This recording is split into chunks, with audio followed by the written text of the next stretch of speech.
సినీ critic Dasari విజ్ఞానికి ఓకేనా tooth pics factory ఉంది. ఆ టూత్ పిక్స్ అమ్ముకొని అతను చాలా కోటీశ్వరుడు అయ్యాడు. వాడు వాడే రంగురంగుల అద్దాలు కూడా ఆ ఫ్యాక్టరీ నుంచి వచ్చిన డబ్బులతో కొన్నవే అని చెప్పేసి ఎవడన్నా ఒక వార్త రాశారనుకోండి, నవ్వు ఊరుకుంటాడు, వీడి బొంద వీడింతలే అని చెప్పేసి. ఎందుకంటే మనం మరీ అంత సెలబ్రిటీలం కాదు కాబట్టి. ఇకపోతే పెద్ద పెద్ద హీరోలు ఎప్పటి నుంచో ఇండస్ట్రీలో ఉన్న వాళ్ళు, లేక స్టార్ యాంకర్ సుమగ లాంటి వాళ్ళు, లేకపోతే ఇంకెవరో పెద్ద పెద్ద ఆర్టిస్టులు అయితే ఈవెన్ రాజకీయ నాయకులు, సినీ క్రికెటర్లు ఎవరైనా సరే మంచి ఫేమస్ ఫిగర్స్ ఉంటారు కదా, వీళ్ళందరినీ తీసుకొని ఏంటంటే వీళ్ళకి ఒక ఫేక్ బిజినెస్లో అంటకడతా సోషల్ మీడియాలో కొన్ని రీల్స్ బాగా వైరల్ అవుతూ ఉన్నాయి. అందులో భాగంగా ఒకటి బాగా ట్రెండింగ్లోకి వచ్చింది. ఎట్లా ఉందంటే, గోటీల ఫ్యాక్టరీ అని కొడితే చాలు డైరెక్ట్ ఇదే వస్తుంది. మీరు ఇంకా పేరు కూడా నొక్కాల్సిన అవసరంలా. ఎన్ని హ్యాష్ ట్యాగ్స్, ఎన్ని మిలియన్ల వ్యూలు వచ్చాయి. హీరో రాజశేఖర్ గారికి ఒక గోటీల ఫ్యాక్టరీ ఉంది. ఆ గోటీల ఫ్యాక్టరీకి ఇప్పుడు బిజినెస్ బాగా ఉండడం వల్ల ఆయన కోట్లు గడిస్తున్నాడు అని ఒక వార్త. అందులో మేము ఉద్యోగానికి అప్లై చేస్తే మాకు జాబ్ రాలేదని, లాస్ట్ రౌండ్లో ఫెయిల్ అయ్యామని కొంతమంది, అండ్ నెక్స్ట్ దాంట్లో చాలా ఓపెనింగ్స్ ఉన్నాయి, భారీ జీతాలు ఇస్తున్నారు అని చెప్పేసి ఇంకొంతమంది. ఇట్లాంటి వార్తలు ఇప్పుడు ప్రజెంట్ వైరల్గా మారుతున్నాయి. అండ్ చాలామంది నమ్మేలాగా, అంటే ఆ డిజైన్లు, ఏఐ ఫిల్టర్స్ ఇవన్నీ కూడా పెట్టుకొని అందరు నమ్మేలాగా డిజైన్ చేస్తున్నారు. అసలు వివరాల్లోకి వెళ్తే, రాజశేఖర్ గారికి ఎలాంటి గోటీల ఫ్యాక్టరీ లేదు. మరి ఎందుకు ఇంత నమ్ముతున్నారో చెప్పనా జనాలు? ఆ క్రియేటివిటీ ఎలా ఉందంటే, మాట్లాడుకోవడానికి ఈ మధ్యకాలంలో రెస్టారెంట్స్కి వెళ్ళే వాళ్ళందరూ కూడా మన గోలీ సోడా చూస్తున్నారు. 100 రూపీస్ గోలీ సోడా బ్రాండ్, కొన్ని ఫ్లేవర్స్ ఉంటాయి, 2-3 ఫ్లేవర్స్, కానీ 100 రూపాయలు.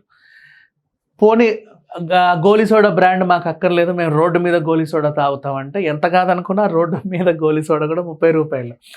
ఒకప్పుడు రాజశేఖర్ గారి సినిమాలు తీసిన టైంలో రోజంతా వాడు బండెడు గోలీ సోడాలు అమ్మితే కూడా 30 రూపాయలు వస్తాయో రావో మనకు తెలియదు, కానీ ఇప్పుడు ఒకటి అలా ఉండింది. సో ఇప్పుడు గోలీ సోడా బాగా ట్రెండింగ్లో ఉంది. ప్రతి సోడాకి గోలీ అవసరము. అండ్ అలాగే మన అమ్యూజ్మెంట్ పార్క్స్ కానీ ఇలాంటి ఎగ్జిబిషన్స్కి మనం వెళ్ళినప్పుడు ఒక పజిల్ గేమ్ ఇస్తారు. అటు అటు రౌండ్ గోటీలను ఫిలప్ చేసేసి ఒకటొకటి తీస్తా, లాస్ట్కి ఒకటి మిగిల్చాలి, వాడు గెలిచినట్టు అని.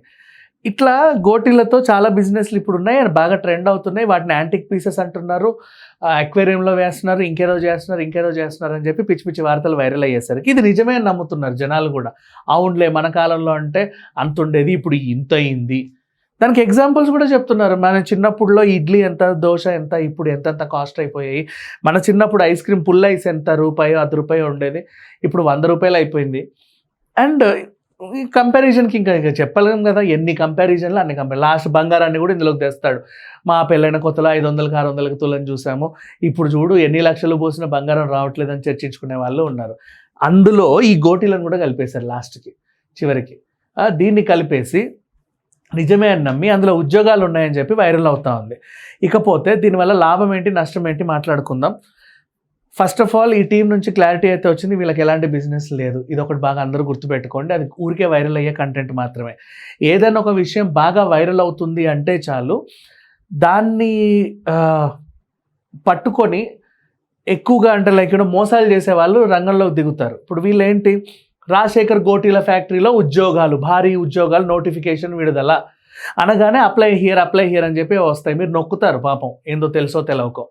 ఆ నొక్కిన తర్వాత ఏమైంది, ఇప్పుడు ఇక్కడ డీటెయిల్స్ అడిగిపోతాయి, నీ పేరు, ఊరు, అడ్రస్ అన్నీ అడిగేసి మంచిగా ఫిలప్ చేస్తూ ఉంటావు, ఓటీపీలు అడుగుద్ది, చెప్పేస్తావు. అండ్ ఒక 200-300 ఒక నామినల్ ఫీజు కట్టండి, ఇది జస్ట్ అప్లికేషన్ కాస్ట్ అంటారు, ఇస్తారు. అలాంటి 200-300 ఎంతమంది ఇస్తారు, వాడికి అన్ని లాభాలు. అదొకటి. నువ్వు ఆల్రెడీ మీకు శాలరీ అకౌంట్ క్రెడిట్లోకి రావాలి అంటే మీ బ్యాంక్ అకౌంట్ డీటెయిల్స్ ఇవ్వండి, తర్వాత ఓటీపీ చెప్పండి అంటారు. మీరు చెప్పేస్తారు, అందులో 10,000 ఉండని, 15,000 ఉండని పోతాయి. ఇట్లా క్రైములు జరుగుతూ ఉంటాయి. ఎప్పుడైనా సరే ఫేక్ ఉద్యోగాలు, ఇప్పుడు సందర్భం వచ్చింది కాబట్టి చెబుతున్నా, గవర్నమెంట్ నోటిఫికేషన్ విడుదలైంది, అందులో భారీగా ఉద్యోగాలు, ఇందులో భారీగా ఉద్యోగాలు, 10th పాస్ అయితే చాలు విచ్చలవిడి ఉద్యోగాలు అని చెప్పేసి నోటిఫికేషన్ విడుదలంటే వార్తలు వస్తాయి. మీరేమో అది తెలుసో తెలియకో పాపం క్లిక్ చేస్తారు. అది గవర్నమెంట్ పోర్టలా లేక ప్రైవేట్ పోర్టలా మీకు తెలియదు, అది ఫేకా స్కామా మీకు తెలియదు. మనకు జాబ్ కావాలన్న ఉత్సాహంలో అన్నీ నింపేస్తాం, డీటెయిల్స్ అన్నీ ఇచ్చేస్తాం. తర్వాత వాళ్ళని మిమ్మల్ని ఆడుకోవడం స్టార్ట్ చేస్తారు. అండ్ మీ ఫైనాన్షియల్ స్టేటస్ బాగుంది అని తెలుసుకున్నారనుకోండి, అంతే తేడా. అంటే మీరు ఏం చేస్తారంటే, అంటే మా స్టేటస్ వాళ్ళకి ఎలా తెలుస్తుందని మీరు అనుకుంటారు. మీ బ్యాంక్ డీటెయిల్స్ ఇస్తేనే మీ ఫైనాన్షియల్ స్టేటస్ తెలియాలని కాదు. జాబ్ కోసం అప్లై చేశారంటే యువర్ ఆల్ డిపెండెంట్సే కదా, మీ పేరెంట్స్ని డిపెండెంటే కదా. మీ పేరు, ఇంటి పేరుతో సహా ఫుల్ పేరు కొడతారు. మీ వాళ్ళు ఏం చేస్తారంటే ఆ పేరుని, మీరు పెట్టే ఈమెయిల్ ఐడిని సోషల్ మీడియాలో మీ అకౌంట్స్ ఏమైనా ఈజీగా తెలిసిపోతూ ఉంటాయి. ఇన్స్టాలోనో ఫేస్బుక్లోనో కొడితే వచ్చేస్తారు ఇంటి పేరుతో సహా. వచ్చిన తర్వాత మీ ఫొటోస్ చూస్తే మీ ఫైనాన్షియల్ స్టేటస్ అర్థమవుతుంది. మీ ఇల్లు, మీరు వాడే వెహికల్, మీరు వాడే ఫోన్, నువ్వు ట్రావెల్ చేసే లొకేషన్స్ అండ్ నువ్వు కూర్చున్నటువంటి ఇంటీరియర్స్, ఇవన్నీ చూస్తే నీ ఫైనాన్షియల్ స్టేటస్ అర్థమవుతుంది. కొంచెం upper middle class, lower middle class, middle class, poor, rich, ఇవన్నీ తెలిసిపోతాయి. ఇవి తెలిసిన తర్వాత ఏం చేస్తారు, మిమ్మల్నే వాళ్ళు టార్గెట్ చేస్తారు. తర్వాత మీ పేరెంట్స్ జోలికి వస్తారు. ఏదేమైనా సరే లూటీ చేయడం అయితే ఖాయం 100%. కొంతమంది బ్యాక్డోర్ జాబ్స్ అంటారు, మీకు తెలీదు.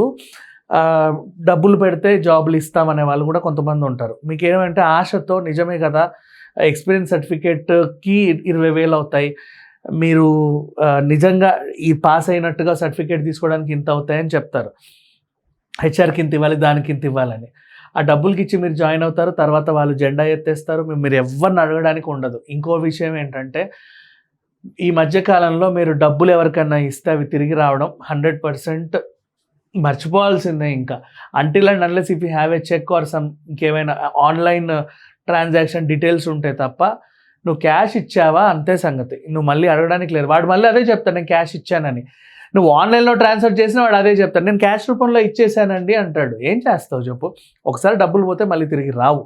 సో ఇలాంటి వార్తలు వైరల్ అయినప్పుడు మీరు ఎంతగా హిహిహి అని నవ్వుతారో, మీరు ఎంత బాగా ఎంజాయ్ చేస్తారో, ఎంత బాగా వైరల్ చేస్తారో. మీరు వైరల్ చేస్తున్నారు అంటే అర్థం చేసుకోండి, తర్వాత మోసపోయే వాళ్ళందరి బాధ్యతలు అంటే అందులో మీకు కూడా బాగా ఉన్నట్టే ఆ మోసంలో. ఎందుకంటే మీరు షేర్ చేశారు కాబట్టి, మీ వల్ల కూడా 10 మందికి తెలిసింది కదా. So better. రాజశేఖర్ గారికి అయితే ఎలాంటి గోటీల బిజినెస్ లేదు. కేరళలో సుమ గారు ఏం పెద్ద బంగ్లా కట్టలేదు. అండ్ ఇంకెవరికి ఏమీ లేవు. నాకు కూడా టూత్ పిక్ వ్యాపారం కూడా లేదు. సంతోషం. Thank you so much.